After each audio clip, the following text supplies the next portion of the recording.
des nouveaux qui ne meurent pas. Acceptez Jésus-Christ.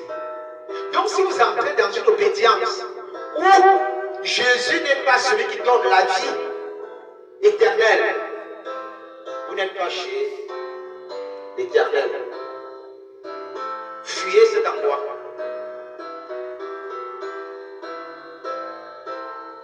Fuyez cet endroit.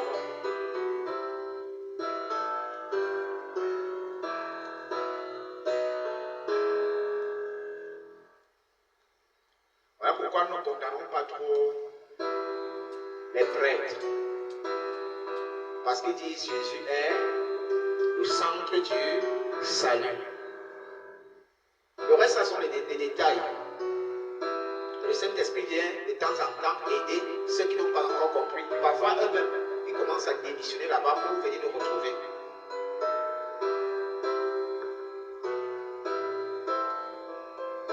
Et il y a des endroits, comme frère, où on va vous dire que c'est Lucifer qui est le centre. Et il y a des gens qui entrent là-bas, bougna. Ils s'asseyent. On leur dit qu'ici, on boit le sang humain. Ils disent que donner seulement dans les grosses bouteilles. On va me rentrer avec. On leur demande de donner leurs propres enfants.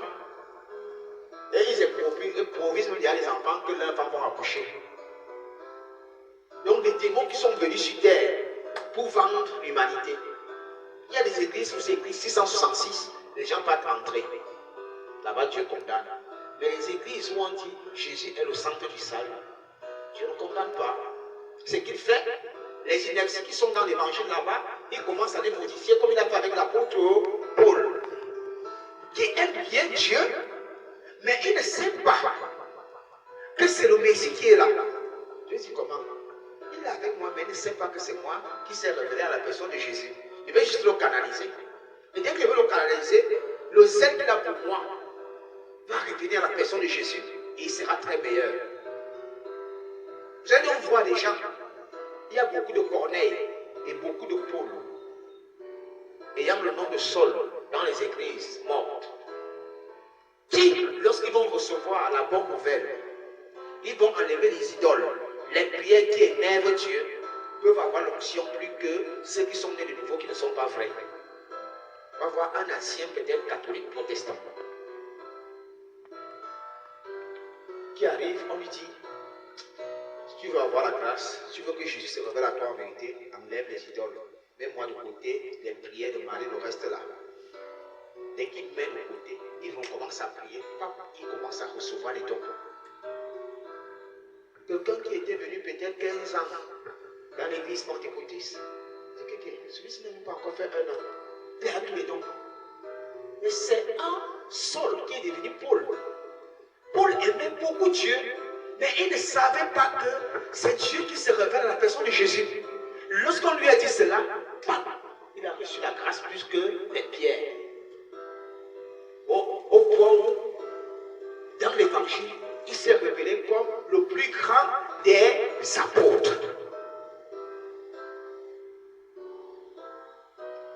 Même les cousins de Jésus n'ont pas eu le caron de Paul. Les propres cousins des sangs de Jésus. Jacques n'a pas eu le caron de Paul. Que tu grandis avec quelqu'un, tu le vois prêcher. Il retourne là où il était auprès de son père. Mais quelqu'un vient derrière, qui aimait Dieu en vérité. Lorsqu'on dit Jésus est le Messie, il se connecte. Après avoir discuté, il commence à faire mieux que vous. Je peux dire ici, Jésus ne regarde pas trop que tu as son sang. Non, il veut regarder si tu es vrai dans ton cœur. Si ton cœur est vrai, viens s'installer.